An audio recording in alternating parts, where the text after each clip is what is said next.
하나님 말씀 창세기 1장 1절의 말씀입니다. 자, 창세기 1장 1절의 말씀, 이 말씀은 하나님의 말씀입니다. 시작. 태초에 하나님이 천지를 창조하시니라. 한 번 더 시작. 태초에 하나님이 천지를 창조하시니라. 예동열 목사님 목회 잘 하신다는 소식을 이미 제가 들었고, 이렇게 은혜로운 교회, 예배 전에 예배와 함께 여러분이 찬송하는 소리를 들으니 야, 이 교회는 정말 은혜가 있고 살아있는 교회구나 라고 하는 느낌이 아주 제게 팍 다가오는 게 너무 좋습니다. 요즘 교회들이 점점 생동력을 잃어가고 있어요. 잠잠하고, 이럴 때에 우정교회가 정말 이 울산 지역뿐만이 아니고 불경 지역과 나라와 민족을 넘어서 열방에 큰 영향력을 끼치는 살아 움직이는 생명의 교회가 되시기를 축복합니다. 저는 1980년 1월 달에 인천중앙교회에서 교육전도사로 교육자 생활을 시작을 했습니다. 총신대학 2학년 때였고, 그 교회는 제가 자란 교회입니다. 그 후에 인천에 있는 용현동 교회, 서울 서대문 교회, 그리고 분당에 있는 중앙교회, 수용록 교회를 거쳐서 지금 제가 섬기는 해운대 제일교회에서 만 25년째 담임 목사로 목회를 하고 있습니다. 교역자 생활을 한 것을 대충 계산해 보게 되면 군 생활을 빼고도 40년 정도 되겠고요. 담임 목사로 25년쯤 되면은 아마 목회가 무엇인지 이제는 분명히 알 수 있는, 이렇게 오랜 세월 제가 교역자 생활을 하면서 보고 듣고 경험하고 하나님의 말씀에 근거하여 깨닫고 또 많은 성도들을 통해서 분명히 본 것을 여러분에게 말씀드리게 될 것입니다. 세 가지만 말씀을 드리게 되는데요, 지금 드리는 이 말씀은 인생 경험 속에서 분명히 다가온 말씀들이라고 하는 것을 기억하셔서 많이 드리지는 않을 것입니다. 반드시 우리가 기억하고 잊지 말아야 될 것 세 가지 말씀 드릴 때에 여러분들이 귀를 열어서 들으시는, 성령께서 깨닫게 하시는 복된 시간이 되시기를 축복합니다. 얼마 전에 제가 TV를 보는 중에 이런 말을 들었어요. 똑똑한 학생이 누구냐? 많이 아는 학생이 아니고 잘 듣는 학생이 똑똑하다고 합니다. 준비되었습니까? 여러분, 하나님의 말씀, 오늘 우리에게 주시는, 특별히 재직들에게 주시는 이 말씀 들을 준비가 되셨습니까? 첫 번째는 하나님을 아는 지식이 믿음과 삶의 모습을 결정합니다. 따라합니다. 하나님을 아는 지식이 믿음과 삶의 모습을 결정한다. 하나님을 아는 만큼 믿음이 성장하고, 믿음이 성장하는 만큼 삶의 모습이 변화됩니다. 오해하지 마십시오. 하나님에 관해서 지금 말씀드리는 것이 아닙니다. 하나님을 아는 지식을 말씀하는 것입니다. 하나님에 관해서 단순히 내가 들어서 지식적으로 알고 있는, 그냥 누구에게가 들어가지고 그것을 옮기는 정도의 이것을 말하는 것이 아니고, 인격적으로 하나님을 분명히 만나고 말씀에 순종하는 중에 하나님의 능력을 경험하고, 그렇게 하나님을 아는 지식이 믿음과 삶의 모습을 결정합니다. 오래전에 있었던 이야기입니다. 우리 교회에서 중직 선거를 앞두고 있었는데 한 번은 제 사무실로 전화가 왔습니다. 받았더니 하는 말이, 목사님, 저는 해운대 제일교회를 출석하는 성도는 아닙니다. 다른 교회를 다니고 있는데 얼마 후에 해운대 제일교회에서 중직 선거가 있다는 말을 들었는데 맞습니까? 예, 맞습니다. 혹시 아무개 씨가 중직자 후보로 나오지 않았습니까? 예, 그분이 우리 교회 중직 후보자인 것 맞습니다. 그랬더니 하는 말이, 해운대 제일교회를 생각해서 말씀드립니다. 그 사람 직장에서 문제 많습니다. 음담패설을 하고 많은 사람에게 덕을 세우지 못하는 가운데 있습니다. 해운대 제일교회를 생각해서 말씀드리는 것입니다. 부끄러워서요. 제가 목회를 하면서 그런 말을 듣게 되니 내가 어떻게 지금까지 성도들을 가르쳤나, 중직 후보에 나올 정도라면 정말 나름대로 교회 내에서 인정받는 사람이라고 할 것인데 내가 무엇을 가르쳤나 라고 하는 생각, 정말 가슴이 아팠습니다. 여러분, 문제가 무엇입니까? 교회 안에서는 참 좋은 그리스도인인데 직장에서는 그리스도인답지 않은 것입니다. 교회 안에서는 많은 사람에게 인정받는 사람이었었는데 세상에서는 그렇지 못한 삶을 살아가는 것입니다. 이런 그리스도인들을 가리켜서 거반 그리스도인이라고 합니다. 거의 절반은 그리스도인이고 거의 절반은 그리스도인이 아닙니다. 제가 목회를 하면서 한 가지 깨닫게 된 것 가운데 있는 건, 한국 교회가 안고 있는 가장 큰 문제는 너무 많은 그리스도인이 하나님을 교회 혹은 종교 영역에 제한시키는 것입니다. 교회 안에서는 참 괜찮은 사람인데 가정에 돌아가기만 하면 폭력을 행사하기도 하고 자녀들에게 함부로 말하고 그런 경우도 있어요. 교회 안에서는 겸손한 사람입니다. 다른 사람을 잘 섬깁니다. 그런데 사회생활할 때는 교만합니다. 갑질을 합니다. 다른 사람을 무시합니다. 직장에서는 밑에 있는 사람들에게 함부로 말을 하기도 합니다. 교회 안에서는 충성됩니다. 최선을 다해서 주어진 일을 감당을 합니다. 그런데 직장에 가서는 대충 상사의 눈치나 보면서 시간을 때웁니다. 어떤 경우에는 낮에 눈치 보면서 시컷 놀다가 야근까지 하게 되어지는, 그래서 야근 수당을 받으려고 하는 그런 사람들도 있다는 것을 제가 들었습니다. 교회 안에서는 정직하게 살려고 애를 쓰고 불의를 참지를 못합니다. 그런데 사업할 때에는 임금을 체불합니다. 임금을 떼먹기도 하고 정당하게 임금을 지불하지 않는 경우도 있습니다.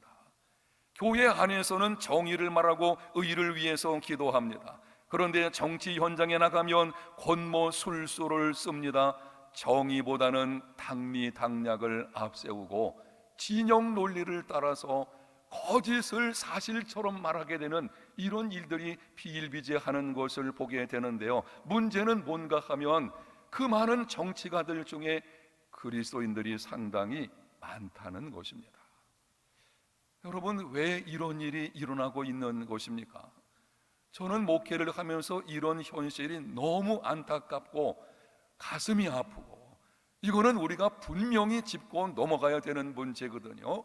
왜 사람들이 교회 안에서의 모습과 교회 밖에서의 모습, 종교 생활할 때의 모습과 그 외 영역 속에서는 다른 모습으로 생활을 하고 있는 것입니까?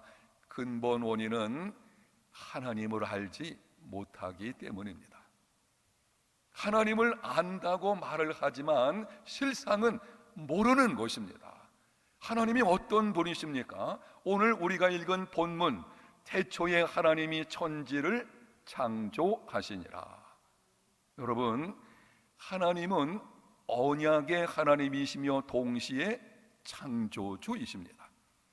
하나님은 택한 백성들인 우리들의 하나님이시며 또한 당신께서 만드신 천지 만물 그리고 관련된 모든 것들, 세상 모든 영역의 주권을 가지고 계신 하나님이십니다. 하나님을 교회 안에 가두지 마십시오. 하나님은 세상 모든 영역, 가정, 나라와 민족과 이 모든 세상 속에 있는 영역의 주권을 가지신 분이십니다. 하나님을 종교 영역에 제한시켜 생각하지 마십시오. 하나님은 정치, 경제, 예술, 과학, 문학, 의학 모든 분야의 하나님이십니다. 여러분들이 명심해야 될 것이 있는데요, 죄와 관련된 일이 아니면 모든 일이 하나님의 일입니다. 우리는 교회 일만 하나님의 일로 생각하는 경우들이 있어요. 아니에요. 세상의 모든 영역의 주권은 하나님 그분께 있기 때문에 죄와 관련된 것이 아니라면 세상에 있는 모든 일, 지금 여러분이 하고 있는 직장과 사업장, 그리고 가정생활, 사회 속에 주어진 모든 일들 다 하나님의 일인 줄로 믿습니다. 이 분명한 생각을 가지고 있어야 돼요.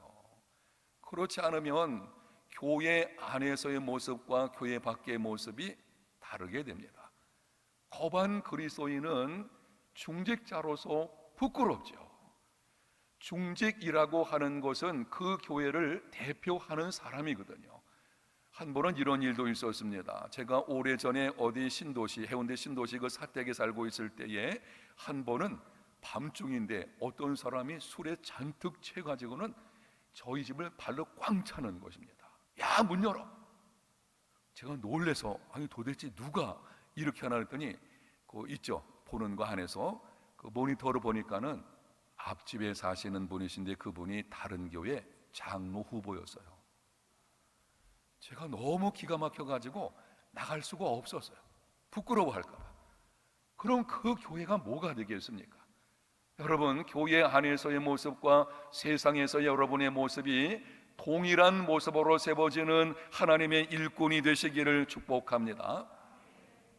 이른 새벽에 길거리를 청소하는 어떤 사람에게 누군가 질문을 했습니다.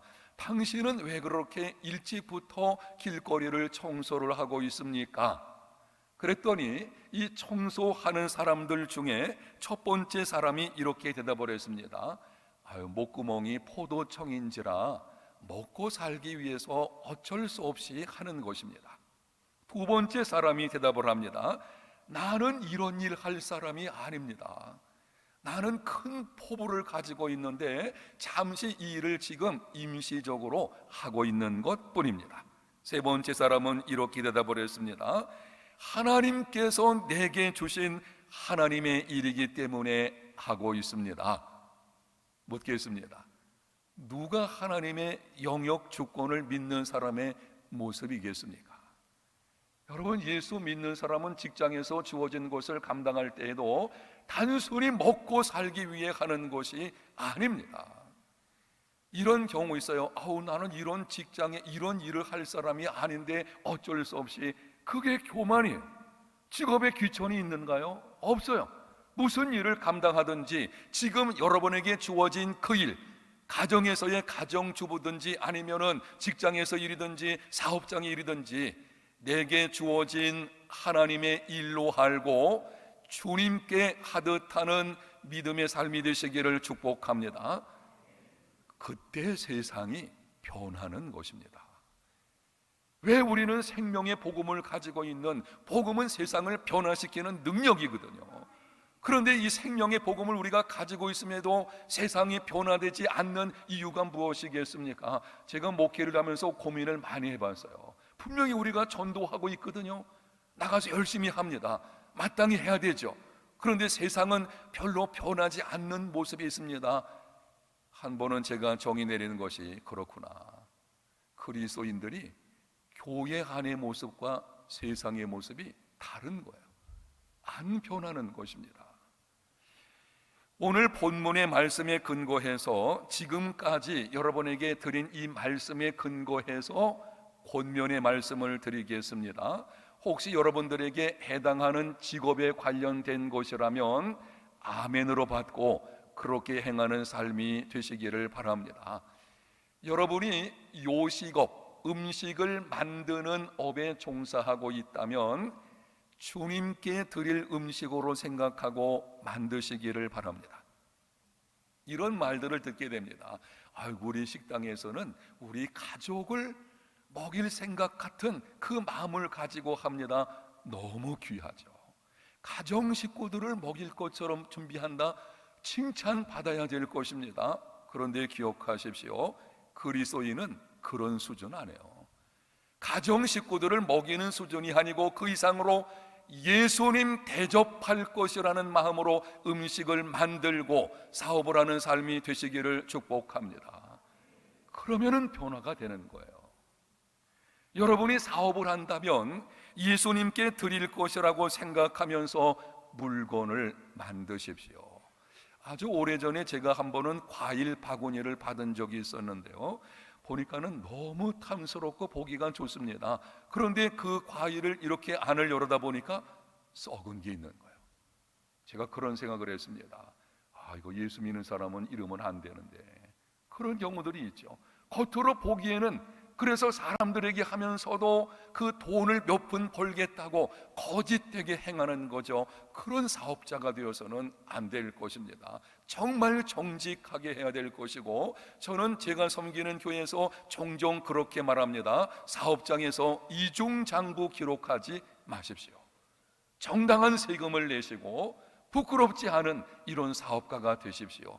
자주 이렇게 말씀을 하는데요, 여러분이 의료 종사자라면 예수님을 대하듯이 환자를 대하는 그리스도인이 되시기를 축복합니다. 오래전에 제가 분당에서 사역을 했을 때 한 번은 부부 성경 공부 시간에 피부과 의사인 어떤 분이, 아직 집사 직분 안 받았어요. 이제 예수 막 믿고 나온 지 얼마 안 된 분입니다. 그런데 공부 중에서 이렇게 말하는 것을 제가 들었습니다. 목사님, 제가 예수님 믿기 전에는 병원에 환자가 들어오면 돈이 굴러 들어오는 것으로 보였습니다. 그런데 내가 예수님을 믿고 나니 이제는 하나님의 형상대로 지음받은 사람인 것을 알고 제가 섬길 자로 대하고 있습니다. 아멘. 그렇게 돼야 되죠. 혹시 여러분 여기 가운데 의료업에 종사하고 계시는 분이 계시다면 돈 굴러 들어오는 것이 아니에요. 우리는 하나님께서 나를 그곳으로 보내셨을 때는 아픔 가운데 있는 사람을 잘 세워서 그들로 하여금 정말 복 있는 인생이, 행복한 삶을 살도록 하기 위한 그 목적으로 한 것을 기억하셔서 섬김의 자세로 행하는 삶이 되시기를 바랍니다. 여러분이 전업주부라면 아마 여기 전업주부인 분이 많이 계실 텐데요, 자부심을 가지고 하나님의 일로 알고 기쁨으로 감당하는 삶이 되시기를 바랍니다. 요즘 시대가 참 이상해 가지고 전업주부를 우습게 여기는 경우들이 있어요. 직장 생활하는 것은 마치 뛰어난 사람인 것처럼 생각되고, 전업주부 같은 경우는 뭐 특별히 능력이 없어서 그냥 집안에 머물러 있는 것 같은 이런 이상한 생각, 이게 비성경적인데요, 그렇지 않습니다. 전업주부는 너무 중요한 사람들이에요. 가정을 세워가는 것이고 자녀를 양육하는 것이고 가정의 행복을 책임지는 너무너무 중요한, 하나님께서 내게 주어진 일인 줄 알고, 이제 우리 전업주부 되신 분들 집에 가서는 청소하실 때에도 찬송 부르시면서, 설거지할 때에도 기쁨이 넘쳐서, 별로 은혜 안 받으시네. 여러분 그렇게 하셔야 돼요. 예수 믿는 가정주부가 혹시 믿지 않는 남편이 있다면요, 집안일 할 때에 믿는 아내의 모습에 얼굴에 기쁨이 있어야 돼요. 근데 그 기쁨은 다른 데서 오는 것이 아니에요. 내가 지금 하나님의 일을 하고 있는 것입니다. 우리는 착각하는 경우가 있어요. 목사의 설교는 더 거룩한 것이고 가정주부가 가정에 청소하는 것은 좀 열악한, 아니에요. 같은 하나님의 일이고 같이 중요한 것이고 다 거룩한 것입니다. 우리의 사고 방식을 바꿔야 돼요. 여러분이 직장인이라면 직장에서 일을 하나님의 일로 알고 주님께 하듯 하는 삶이 되시기를 바랍니다. 여러분 중에 학교 교사가 있으시다면 이념 교육하지 마십시오. 학력순, 공부순으로 줄 세우지 마십시오. 정말 하나님의 형상대로 지음받은 학생들 하나하나 소중하게 생각하고 잘 가르치는 교사들이 되시기를 바랍니다. 우리가 먼저 기억할 것, 하나님을 아는 지식이 믿음과 삶의 모습을 결정합니다. 여러분이 하나님을 더 깊이 알아가는 복된 그리스도인들이 되시기를 축복합니다. 두 번째로 기억하고 잊지 말아야 할 것은, 한번 따라합니다. 하나님을 위한 일보다 하나님과 친밀함이 우선이라. 우선순위가 바르게 되어야 합니다. 특히 교회 중직자들이 주신 일을 감당하고자 할 때에 이 말씀 잊으면 안 됩니다. 하나님을 위한 일보다 하나님과 친밀함이 우선입니다. 기독교는 관계 종교입니다. 기독교가 어떤 종교입니까? 라고 묻게 되면 여러분이 이렇게 대답을 하실 수 있어야 돼요. 기독교는 관계적 종교입니다. 예수님을 믿는다는 것이 어떤 것입니까? 예수님을 믿으라. 그러면 예수님 믿는다는 것은 어떤 것입니까? 요한복음 1장 12절, 영접하는 자 곧 그 이름을 믿는 자들에게는 하나님의 자녀가 되는 권세를 주셨으니, 분명하잖아요. 영접하는 자 곧 그 이름을 믿는 거예요. 예수님을 믿는다는 것은 예수님을 구세주와 주님으로 영접하는 것입니다. 그분과 관계가 이루어지는 것입니다. 예수 믿기 전에는 하나님과 관계가 없었어요. 그런데 예수 믿은 후에는 하나님의 자녀가 되었습니다. 하나님과의 관계, 성경에 보면은 이런 말씀도 있습니다. 믿는다는 것은 그리스도와 연합하는 것이다. 예수님께서 십자가에 죽으실 때 내가 죽은 것이고 그분의 부활이 나의 부활이고 연합되는 것이다. 연합이라는 말 자체가 관계적인 용어입니다. 기독교는 근본적으로 관계 종교이기 때문에 하나님을 위한 일보다 그분과의 관계, 친밀함이 우선되어야 합니다.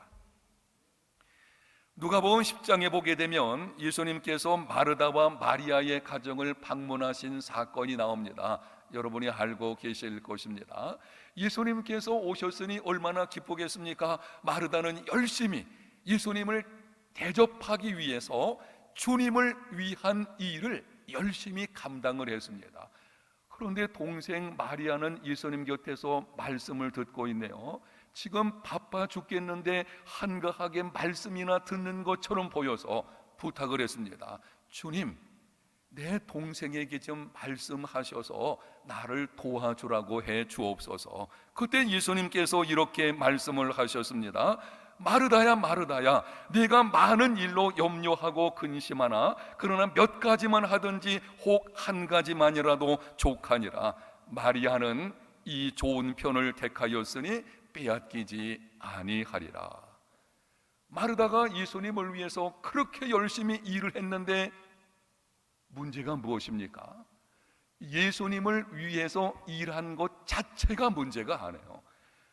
그 일한 것을 예수님이 문제 삼고 계시는 것이 아니고 그 상황 속에서 우선순위를 교훈하시는 것입니다. 주님을 위한 일보다 주님과의 친밀함, 주님과의 관계가 우선이라고 하는 것입니다. 하나님과 친밀한 관계를 갖는 일을 우선하는 중직자들, 재직들이 다 되시기를 바랍니다. 제가 목회를 하면서 목회 하나의 지표로 삼는 말이 달라스 윌라드라고 하는 사람이 한 말인데요, 이렇게 말을 했습니다. 들어보십시오. 하나님과 친밀함을 갖는 것에 가장 위협적인 것은 그분을 위한 사역이다. 하나님과 친밀함을 갖는 것에 가장 위협적인 것은 그분을 위한 사역이다. 하나님과 친밀함을 방해하는 가장 큰 것이 하나님을 위한 일일 수 있다고 하는 것입니다. 여러분이 우선순위가 바뀌게 되면 하나님을 위한 일은 열심히 하면서도, 쉽게 말씀을 드리면 교회 안에서 여러분에게 주어진 것을 정말 열심히 하면서도 하나님과 친밀함을 갖지 못하게 되면 영적 침체가 찾아오게 되고 탈진 증상이 찾아오게 됩니다. 이렇게 하십시오.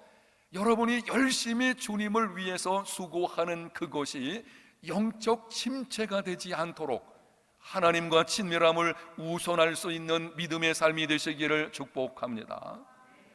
저도 한 번 탈진된 적이 있었어요. 제가 섬기는 해운대 제일교회, 제가 그 교회에 부임을 해가지고 교회가 부흥하고 하는 가운데 예배당을 건축을 하게 되었습니다.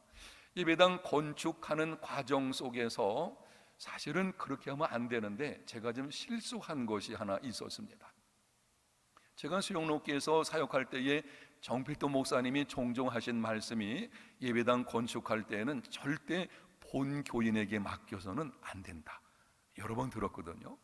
그런데 예배당을 건축하려고 하니 어떤 집사님이 찾아오셔서 말을 하는 거예요. 목사님, 제 평생의 소원이 교회당 짓는 것입니다. 제가 잘 지을 테니까 제게 맡겨주십시오. 맡겼어요. 건축이 진행되는 가운데서 문제가 발생했는데, 분명히 교회에서는 건축비를 지불했는데 이 집사님의 사업체에서 일하는 사람에게 임금을 안 준 거예요. 그러니까 임금을 못 받은 사람들이 교회에 찾아와서 항의하는 일이 벌어지게 된 것입니다. 그래서 그것 때문에 막 시끄럽다가 결국 그 집사님에게 건축을 그만두게 했는데요, 문제는 뭔가 하면 교회는 그렇더라고요. 분명히 그분에게 문제가 있는데 그분 편에 서는 사람이 있는 거예요. 가까우니까. 그래서 그분 편에 서가지고 뭐 건축이 어떻다느니 예배당 건축을 다 끝냈는데, 끝냈음에도 불구하고 뭐 건물이 이러쿵저러쿵 말들이 들려오게 되는데, 건축위원장 장로님이 앞에서 그 모든 것을 다 담당을 하셨지만 교회가 시끄러우면요, 담임 목사는 정말 힘들거든요. 교회당 건축하고 나서 교인들은 늘어나기는 하지만 제 마음이 너무 힘들어가지고 한 번은 그런 경우들이 있었어요. 설교하러 제가 2층에 사무실인데요, 3층으로 올라가는데 그냥 올라가기가 싫은 거예요. 왜냐하면 막 이렇게 우왕좌왕하는 것들이 교회에 막 보이니까는. 그렇게 하던 몇 주간 후에 제가 설교하다가 그냥 주저앉아 버렸어요. 이 탈진된 곳입니다.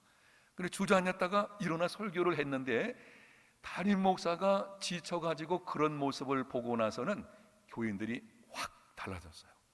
그래서 조금 이런 문제를 일으켰던 그쪽에 있는 분들이 와서 목사님 죄송합니다, 우리가 잘못했습니다. 그래서 교회가 평안해지게 되었는데, 이 과정에서 제가 가만히 생각해 보니까 교회당 건축하는 것과 하나님을 위한 일은 제가 열심히 하면서도 정작 중요한 하나님과 친밀함이 줄어든 거예요. 바쁘다고 기도 생활을 소홀히 한 것입니다. 그래서 이후에 저는 아주 마음에 다짐하기를 하나님과 친밀함이 우선되어야 되겠다. 하나님께서 제가 섬기는 교회에 놀라운 복을 주셨는데요, 지난해 70주년을 맞았는데 70주년 맞으면서 저희 지금 있는 교회당 터가 아주 요지거든요. 그래서 어떤 사업가가 그 땅을 좀 달라고, 교회당을 팔라고, 저희가 멀지 않은 곳에 이 땅을 확보해 달라, 그리고 건축비를 주면은 생각해 보겠다. 그래서 그런 가운데 교회당을 또 한 번 짓게 되었습니다. 참 저는 예배당 처음 한 번 짓고 그때 다시는 짓지 않겠다.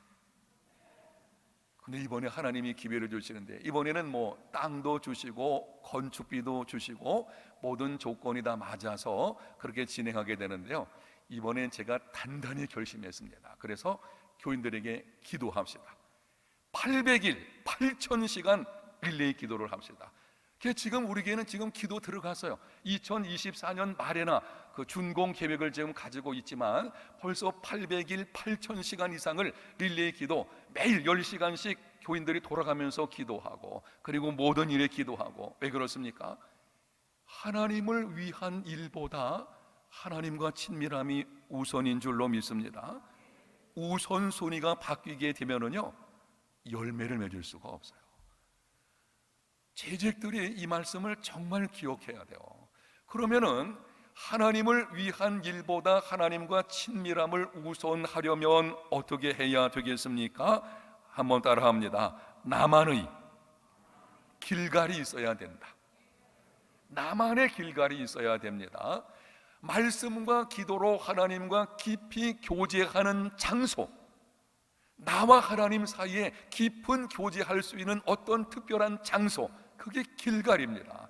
이스라엘 백성들이 애굽에서 나와서 가나안 땅에 들어가서 전쟁을 치르게 되었는데요, 전쟁할 때에 길갈을 본부로 삼아서요, 전쟁에 나가기 전에 길갈에 있다 갔고, 전쟁 끝나고 길갈로 돌아와서 거기서 휴식을 취하고 영적인 충전을 하고 그리고 나가고, 바로 그것처럼 우리가 세상 속에서 그리고 여러 가지 많은 일들을 하는 가운데서 지칠 때가 있지 않습니까? 그럴 때에 하나님과 깊이 교제할 수 있는, 하나님께 가지고 나와서 그리고 나와 관련된 모든 것들을 내려놓고 깊이 교제하는, 하나님과 친밀함을 가질 수 있는 특별한 장소, 이게 길갈이거든요. 제가 수영록교에 있을 때 있었던 일인데요, 한 번은 어떤 제가 담당한 교구의 그 집사님이 너무 얼굴이 밝으신 거예요. 그리고 그분은 사역할 때에 교인들을 잘 돌보고, 교인들도 그 교구 그 구역 식구들도 너무 잘 따르고, 그래서 아니, 이분이 저렇게 밝은 모습으로 힘있게 열매 있는 사역을 하는 이유가 뭘까를 생각해 보았는데, 신방을 해서 그 얘기 나누는 중에 발견을 했어요. 그분은 오전 10시만 되면 집에서 설딱 내려놓는답니다. 그리고 10시 정각 되면은 집에 만들어 놓은 장소가 하나 있어요. 거기 예배상을 갖다 놓고 거기 앉아서 말씀 읽고 기도하고 매일 1시간씩을 그렇게 하는 것입니다. 그게 비결이었어요. 힘있게 사역할 때에도 그 가운데 받는 영적인 충만한, 바로 그것이 그분으로 하여금 기쁘고 감사로 열매 있는 사역을 감당하게 만들고 있는 것입니다. 그분의 길갈은 가정의 방 한 구퉁이입니다. 제가 인천에서 사역할 때에 어떤 집사님 정말 열심히시고요, 그분은 기쁨으로 믿음 생활하고 나중에 제가 그 교회를 떠난 후에 장로님이 되셨다고 하는데, 대한항공 다니시는 분이십니다. 이분은 이렇습니다. 그 당시 회사에 출근할 때에 1시간 전에 출근하는 거예요. 그러면 좋은 게 차도 안 막히고 회사 사무실에 가서 아무도 없잖아요. 거기서 1시간 동안 말씀 보고 기도하며 하나님과 깊은 교제를 갖는 것입니다. 그분은 거기가 길갈이었어요.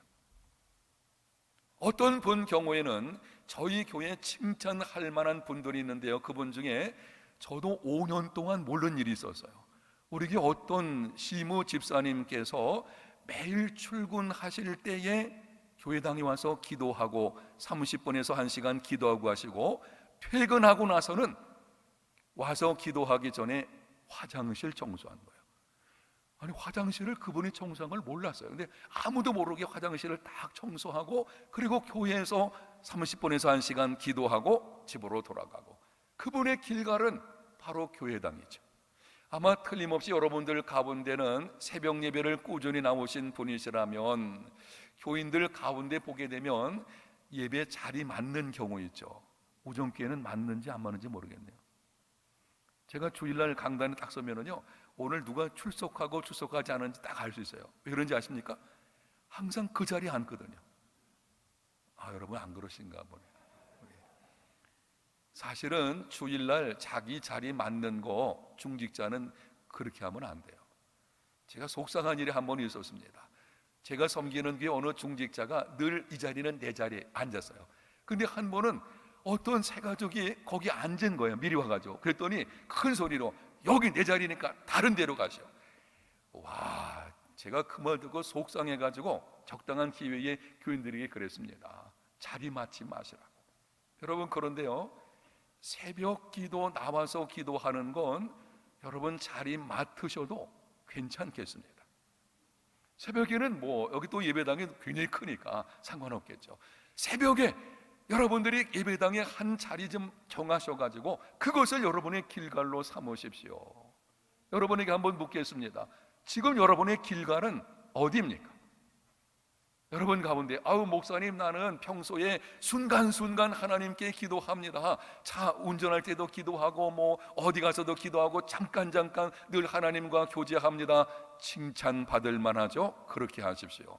여러분, 그러나 우리에게 주어진 사명을 능히 감당하려면 그것만 가지고는 부족합니다. 나만의 길갈이 있어야 돼요. 여러분의 길갈은 어디입니까? 만드십시오.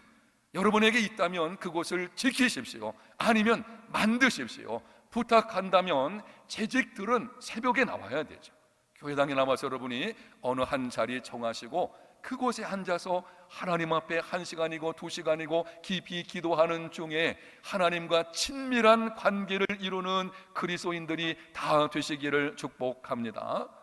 우선순위가 잘못되어지면 수고는 수고대로 하고 열매를 맺을 수가 없어요. 우선순위 여러분 꼭 기억하셔서 이 말씀, 하나님을 위한 일보다 하나님과 친밀함이 우선입니다. 세 번째는 따라합니다. 교회는 하나님이 자기 피로 사신 공동체이다.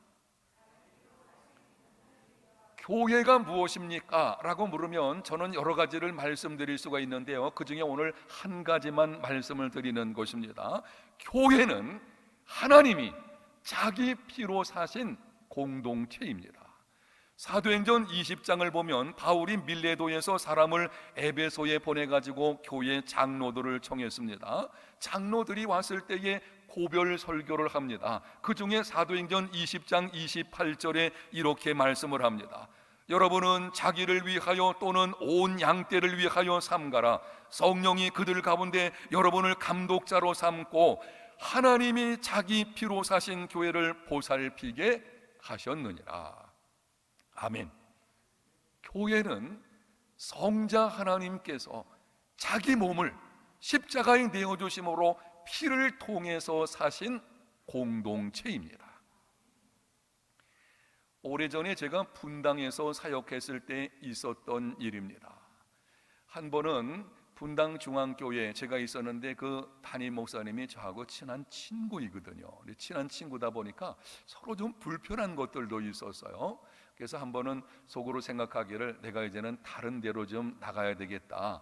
왜냐하면 친구 담임 목사님을 위해서 내가 좀 자리를 비켜주는 것이 좋겠다 하는 중에 서울에 있는 어느 교회에서 동사 목사, 담임 목사 후임 청빙하는 것 바로 그렇게 되었습니다. 그때 제 나이가 35살이었는데요 1년 동안을 담임 목사와 동사하고 그리고 나서 담임 목사를 물려받는 조건이었습니다. 새해 첫 주부터 부임하게 됐기 때문에 연말이 돼가지고 부임하기 전에 사택을 좀 이사를 가야 되지 않겠습니까? 사택을 알아보기 위해서 그 교회를 방문하고 그 교회 장로님을 인도를 받게 되었는데요, 그 교회 장로님이 일하는 직장으로 근처에 있기 때문에 찾아갔습니다.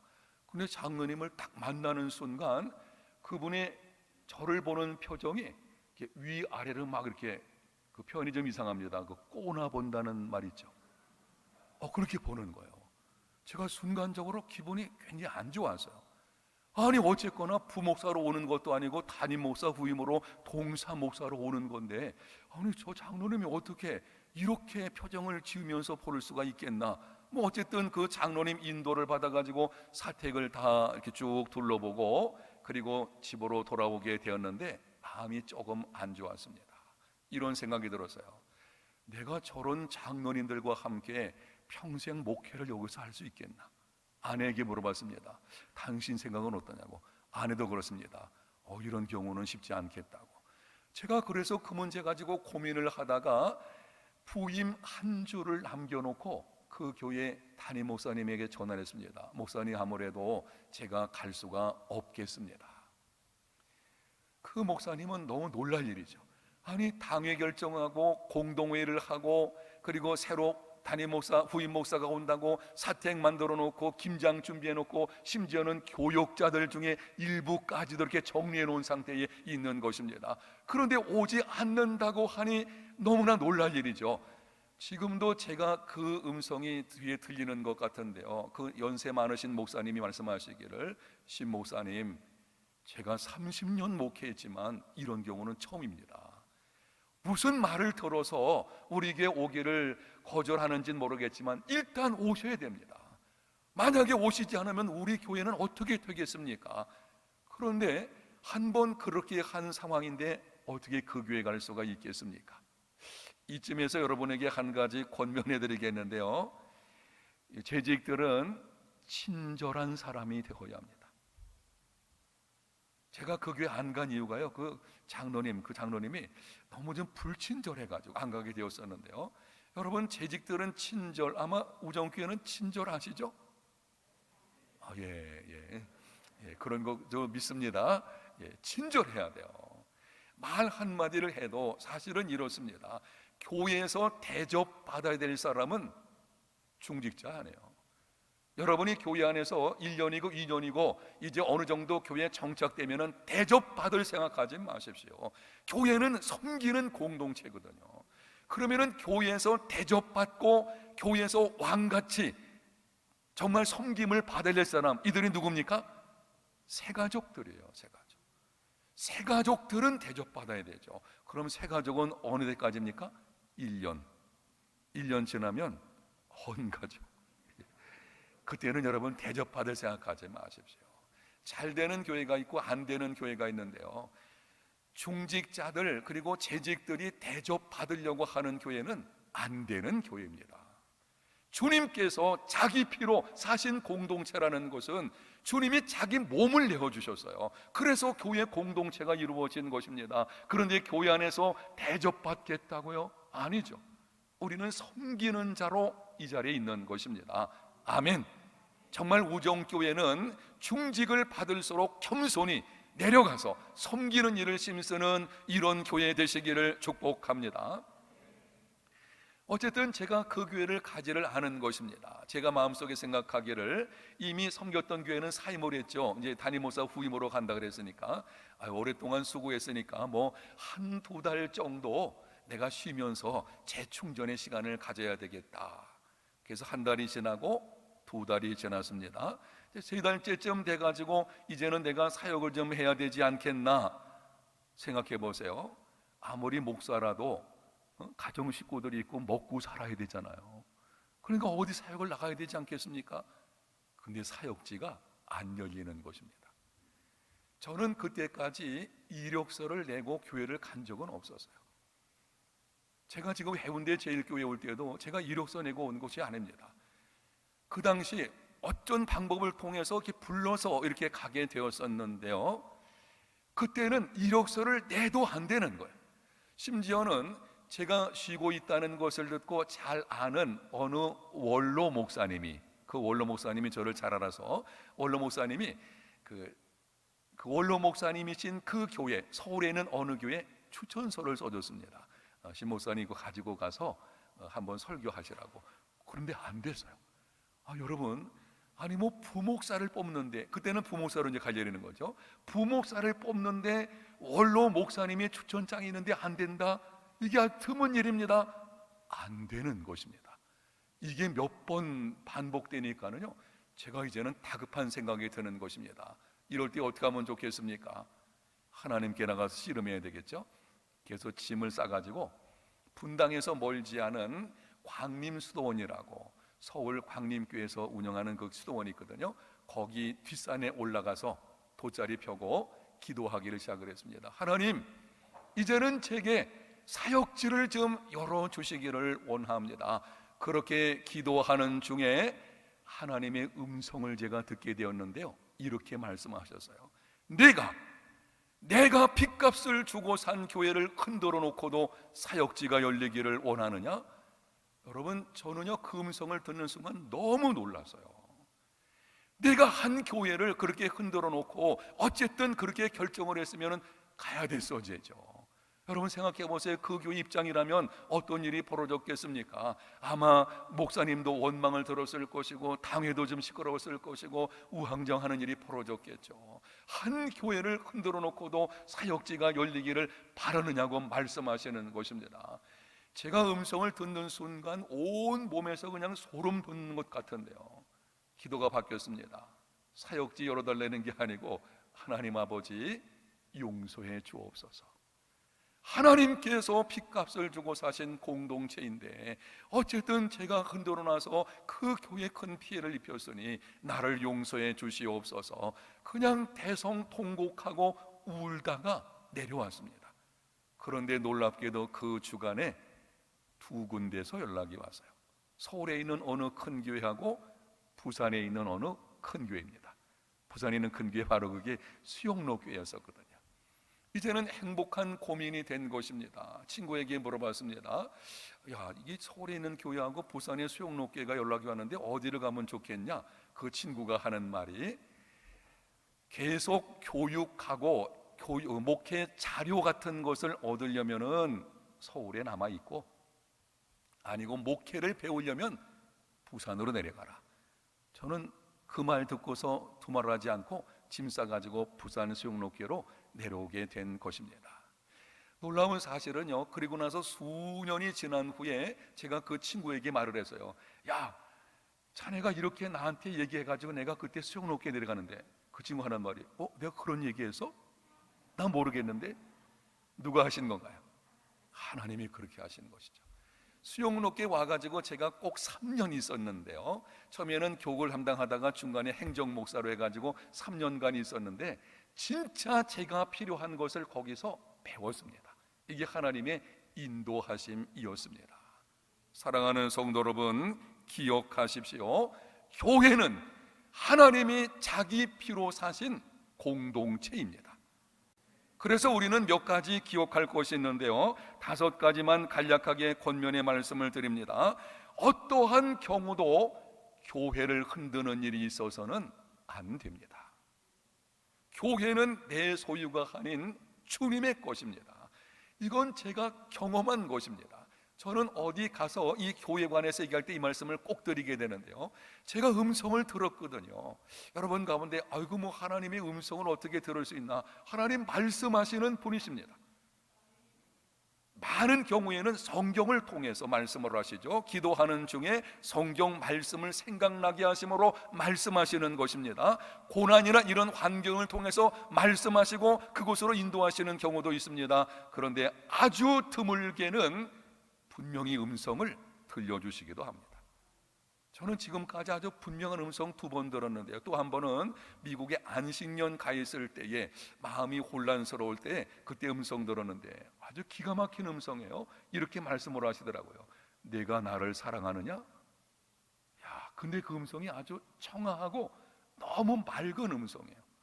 그러면 하나님 말씀하시는 분이시거든요. 제가 기도원 뒷산에 올라가서 그 기도할 때 그 음성, 정말 그 음성 분명합니다.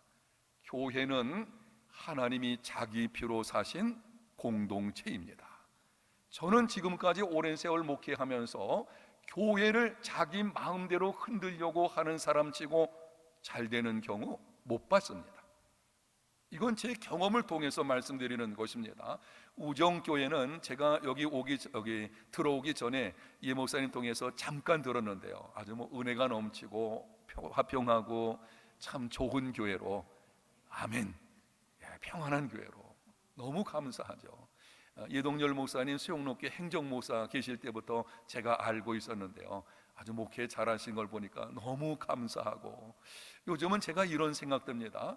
이제는 후배 목사님들이 목회를 너무 잘해가지고 야, 이제는 내가 뒤로 조금씩 물러갈 때가 된 것이 아닌가.